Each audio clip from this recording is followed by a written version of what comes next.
Bismillahirrahmanirrahim. Assalamu alaikum. It's me Tuba Fahad and you're watching your own channel Tuba Fahad channel. So guys, आज जो आप लोगों का topic है वो बहुत इम्पोर्टेंट है क्योंकि आपके पास जो केमिस्ट्री आगे जाके आपकी बेस करेगी केमिकल फॉर्मूला, केमिकल रिएक्शंस जो आप लोग आगे जाके क्या करेंगे, सॉल्व आउट करेंगे उन क्वेश्चंस को देखेंगे तो वो जो है आपके पास इनमें से एक टॉपिक पे बेस करता है, ठीक है। और जो हमारे टॉपिक हैं वो हैं बहुत शॉर्ट टॉपिक हैं, symbol, valency and chemical formula. सबसे पहले हम देखते हैं सिंबल को कि सिंबल हमारे पास क्या होगा। इसको समझने के लिए जैसे हमारे पास हम लोग क्या होता है कि अगर किसी का नाम रयान है तो हम उसे शॉर्ट फॉर्म करके क्या कहते हैं, रयो। किसी का नाम अगर सुभान है तो हम उसे शॉर्ट फॉर्म करके क्या कहते हैं, सुबह। इसी तरीके से इन केमिस्ट्री भी आपके पास एज इट इज यही सिचुएशन है। क्या हो रहा है यहाँ पे कि आपने क्या करा, जो हमारे पास 30 एलिमेंट्स हैं उन एलिमेंट्स के एब्रिविएशन मीन शॉर्ट फॉर्म आपने क्या करे, उनके नेम की शॉर्ट फॉर्म बना ली। जब आपने उनके नेम्स के शॉर्ट फॉर्म लिए तो वो जो फॉर्म, ये जो नेम है हमारे पास तमाम एलिमेंट्स की, ये आपके पास कौन कौन से लैंग्वेज से आए हुए हैं, लैटिन, इंग्लिश, जर्मन और ग्रीक लैंग्वेजेस से, ठीक है। अब हमने क्या करा, फॉर एग्जाम्पल जैसे कार्बन है हमारे पास, कार्बन का जो हमारे पास सिंबल आया वो क्या आया, सी आया, ठीक है, कैपिटल सी। जब एलिमेंट की सिंबल एक लेटर पे बेस करेगा, किस पे बेस करेगा, एक लेटर पे, तो वो जो लेटर होगा वो क्या होगा, कैपिटल होगा। लेकिन अगर एलिमेंट का सिंबल 2 लेटर पे कंसिस्ट कर रहा है तो जैसे क्रोमियम, इसकी एग्जांपल कैसे लेंगे, क्रोमियम, तो फर्स्ट वन तो इसका कैपिटल आया but the second letter is small, ठीक है गाइस। सिंबल बहुत इजी, बहुत जो है आपके पास एक शॉर्ट सा टॉपिक था कि हमने सिंबल देखना था। हमने देखा केमिस्ट्री के अंदर जो एलिमेंट्स हैं उनकी हमने क्या कर लिया, शॉर्ट फॉर्म में उनके नेमिंग को कर लिया, यानी कि उनकी एब्रिविएशंस ले ली और उसको करा किस तरीके से कि अगर किसी एलिमेंट का जो सिंबल है वो 1 लेटर पे कंसिस्टेड है तो फर्स्ट वन जो होगा वो कैपिटल आएगा, सिंगल है अगर। और क्रोमियम जैसे हमारे पास एक और एग्जाम्पल है क्रोमियम, तो अगर ये 2 लेटर पे कंसिस्टेड है तो फर्स्ट लेटर तो कैपिटल आएगा, सेकंड क्या आएगा, स्मॉल आएगा। एक और एग्जाम्पल देख लें, सोडियम, एन कैपिटल, ए स्मॉल, ठीक है। तो ये हमारे पास जो है सिंबल का टॉपिक यहाँ कवर हुआ। अब आ जाते हैं the most important topic which is valency. ये बहुत इंपॉर्टेंट टॉपिक है क्योंकि आगे जाके आप लोगों ने जो भी रिएक्शन, जो भी बॉन्डिंग पढ़नी है एलिमेंट्स की, वो वैलेंसी पे ही बेस होगी। अगर मैं चाहती थी क्योंकि मेरा मोस्ट फेवरेट है मैं इसे बहुत डिटेल में कर देती, लेकिन वजह यह है इसको भी हम डिटेल में इसलिए कंटिन्यू नहीं करेंगे क्योंकि हम इसको पहले जो है स्टैंडर्ड वाइज चलेंगे, जबकि आपके पास नेक्स्ट चैप्टर में या फिर इन नेक्स्ट क्लास यानी कि HSC को जब हम पढ़ा रहे होंगे या आप लोग पढ़ रहे होंगे तो वैलेंसी को हम बहुत ज़्यादा डिटेल में डिस्कस करेंगे क्योंकि वहाँ वैलेंसी का काम बहुत ज़्यादा होगा। फिलहाल अभी हम देख रहे हैं कि वैलेंसी हमारे पास होती क्या है। अच्छा जी, वैलेंसी क्या होती है? वैलेंसी हमारे पास पावर है एटम की जो वो आपस में मिल रहे हैं, the combining power of an atom, किसी भी एटम की कंबाइनिंग पावर।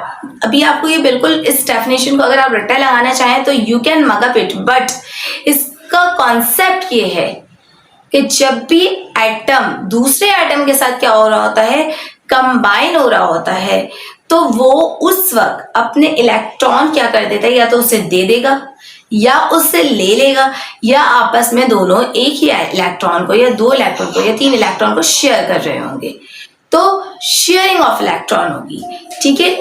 ओके गाइस, हमने वैलेंसी की बात करी, हमने कहा कि क्या होंगे हमारे पास, gain of electron, loss of electron और शेयरिंग ऑफ इलेक्ट्रॉन।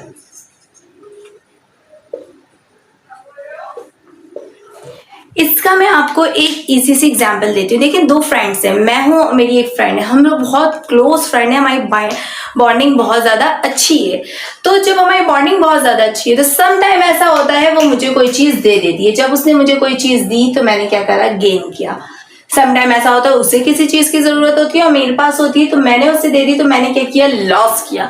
और सम टाइम ऐसा होता है कि हमारे पास एक ही चीज होती है और दोनों को जरूरत होती है, तो उसके लिए हम क्या करते हैं, आपस में शेयर करते हैं। उसके लिए हम आपस में क्या कर रहे होते हैं, शेयर कर रहे होते हैं। इसी तरीके से जब एटम्स आपस में कंबाइन होते हैं तो वो क्या करते हैं, या तो गेन ऑफ इलेक्ट्रॉन कर रहे होते हैं या लॉस ऑफ इलेक्ट्रॉन कर रहे होते हैं, या फिर जब दोनों को जरूरत होती है इलेक्ट्रॉन की तो वो आपस में क्या कर रहे होते हैं, शेयरिंग ऑफ इलेक्ट्रॉन कर रहे होते हैं। अच्छा, यहां तक जब एटम गेन करेंगे इलेक्ट्रॉन तो उनपे जो चार्ज आएगा वो क्या आएगा, नेगेटिव आएगा। तब क्या आएगा, उनपे नेगेटिव आएगा। जब एटम लॉस करेंगे इलेक्ट्रॉन के, उस पे जो चार्ज आएगा वो क्या आएगा, आपके पास पॉजिटिव आएगा। क्या आएगा, पॉजिटिव आएगा। अच्छा, अब इसके जिस तरीके से हमारे पास एक एग्जांपल ले लेते हैं हम।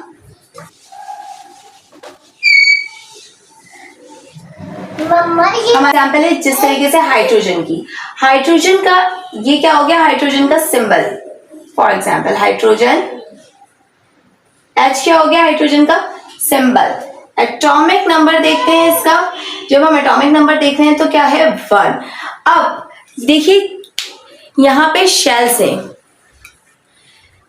एलिमेंट्स के। आपको पता है कि जो इलेक्ट्रॉन होते हैं वो न्यूक्लियस के इर्द गिर्द शेल में रिवॉल्व कर रहे होते हैं। तो फर्स्ट शेल में जो कैपेसिटी है वो कितने इलेक्ट्रॉन की है, 2 इलेक्ट्रॉन। इससे ज्यादा इलेक्ट्रॉन इसके अंदर नहीं आएंगे, इससे ज्यादा इलेक्ट्रॉन इसके अंदर नहीं आएंगे। तो हाइड्रोजन के शेल में कितने इलेक्ट्रॉन होते हैं, 1। ओनली क्या है आपके पास, 1। इससे एक और इलेक्ट्रॉन की जरूरत है ताकि ये अपना क्या कर ले, डुप्लेट कंप्लीट कर ले, यानी कि इस शेल को कंप्लीट कर ले। इसके लिए इसे इजीली कोई भी एक इलेक्ट्रॉन क्या कर देगा, बोरो कर देगा। लेकिन ये इसकी अपने ऊपर डिपेंड कर रहा होता है, बोरो कर देगा, इसलिए इसकी जो वैलेंसी होगी वो क्या होगी, 1 होगी। इसलिए इसकी जो वैलेंसी होगी वो क्या होगी, 1 होगी। इसी तरीके से हम नीचे आते हैं, हीलियम को देखते हैं, He। हीलियम को जब हम देख रहे हैं He को, तो यहां पे हम क्या देखते हैं, हीलियम का एटॉमिक नंबर क्या है, 2। यानी कि के शेल में कितने इलेक्ट्रॉन की जरूरत होती है, 2। हीलियम के शेल में कितने इलेक्ट्रॉन है, 2। इससे जरूरत ही नहीं है, इसलिए इसकी वैलेंसी क्या हो जाती है, 0। इसकी वैलेंसी क्या हो जाती है, 0। हीलियम आपके पास क्या है, स्टेबल होता है, इससे जरूरत नहीं है। अब हम एक और चीज यहाँ पे देख रहे हैं, और वो चीज क्या देख रहे हैं हम, कि वैलेंसी जो आपके पास शेल है वो कौन कौन से शेल है, K shell, L shell, M shell. मैंने आपको बताया वैलेंस शेल क्या होगा, वैलेंस शेल वो होगा जो कि लास्ट शेल होगा किसी भी एटम का। ठीक है, की शेल में सिर्फ 2 इलेक्ट्रॉन की गुंजाइश होती है। हमने हीलियम में इसकी एग्जांपल देख ली, उसकी इसी वजह से उसका जो आपके पास वैलेंसी है उसकी वो क्या है, 0 है। उसकी जो वैलेंसी आपके पास क्या है, 0 है। ओके गाइस, तो की शेल में हमारे पास क्या होंगे, 2 इलेक्ट्रॉन होंगे।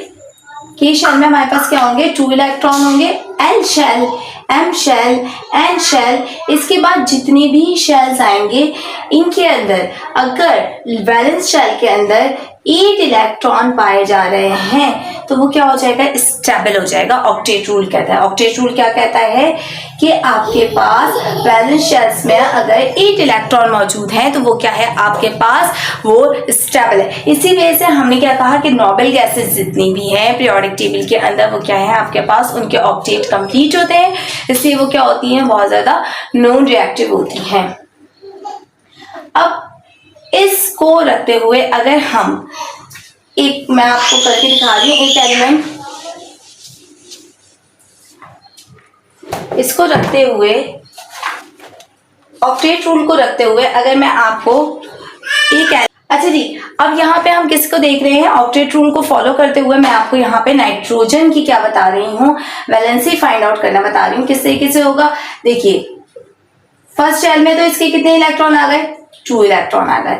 अब सेकंड शेल में कितने आएंगे? 3 4 5 6 7। कितने इलेक्ट्रॉन आए? 1 2 3 4 5। यानी कि इसके वैलेंस शेल को कंप्लीट होने के लिए हमें कितने इलेक्ट्रॉन्स की जरूरत है? 3। कितने इलेक्ट्रॉन की जरूरत है? 3 इलेक्ट्रॉन की जरूरत है। 5 6 7 8 3 इलेक्ट्रॉन की जरूरत है। तो ये क्या करेगा? किसी से वो इलेक्ट्रॉन बोरो कर लेगा। तो इसकी जो वैलेंसी होगी वो हमारे पास क्या होगी? नाइट्रोजन की 3 होगी।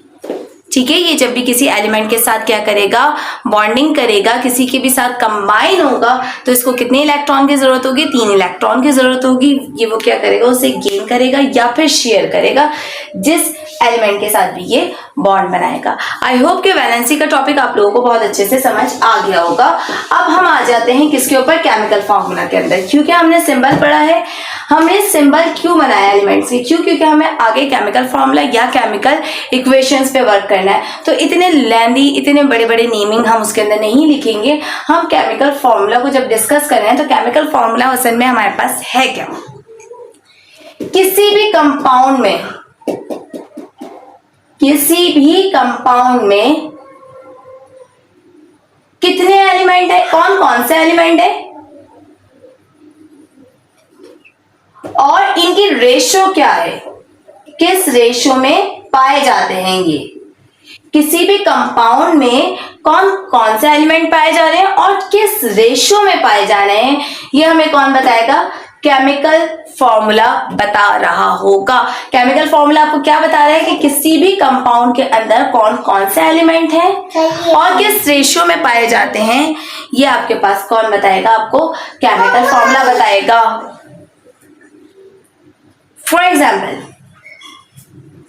H2O, ये केमिकल फॉर्मूला है किसका? वाटर का। अब इसमें आपके पास हाइड्रोजन कितनी है?